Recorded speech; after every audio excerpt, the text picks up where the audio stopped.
La fonction permettant d'indiquer la date et l'heure du jour est très simple, mais indispensable lorsque l'on veut, par exemple, calculer des échéances. Voici la syntaxe d'aujourd'hui. Aujourd'hui, attention, il n'y a pas d'apostrophe entre le D et le H.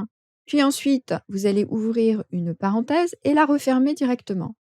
En effet, c'est une fonction qu'on appelle dynamique ou volatile et sans argument. Pourquoi volatile? C'est tout simplement parce qu'elle va évoluer en fonction du temps. Demain, nous serons le 2 septembre. Du coup, ça sera affiché ici 2 septembre, etc.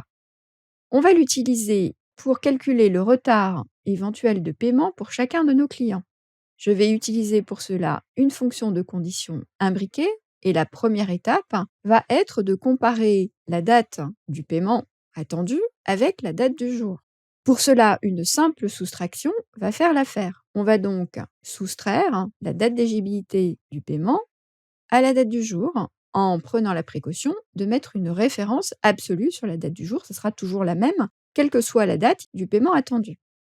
Une fois qu'on a fait ça, on va ici indiquer manuellement si le client a payé ou pas. Puis ici, la fonction de condition imbriquée va permettre de nous donner une alerte ou pas, ce qu'il faut relancer ou pas en fonction des critères qu'on va lui indiquer. Voici ces critères.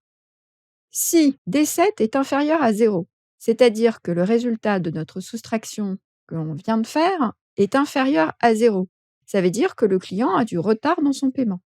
La deuxième condition, c'est que E7, c'est-à-dire que le client n'a pas payé puisqu'on a mis le symbole logique différent de. En effet, ce symbole signifie différent de pour Excel. Et entre guillemets, on a mis le O qui devrait se trouver dans cette cellule. Sauf que si c'est différent de, ça veut dire que le client n'a pas payé. Et si donc ces deux conditions sont respectées, on va donc relancer le texte entre guillemets et c'est bon. Et enfin, si c'est faux, c'est-à-dire si soit l'un soit l'autre ne correspond pas aux conditions que l'on a indiquées, on restera avec une cellule vide et ce sont les deux guillemets.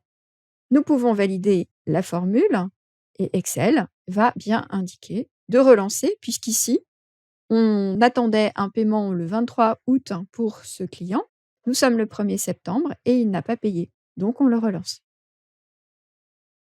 Voici maintenant le moyen d'afficher l'heure en même temps que la date du jour.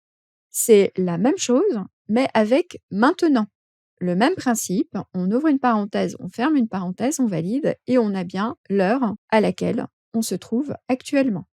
Avec ces deux fonctions, vos tableaux seront toujours à la bonne heure.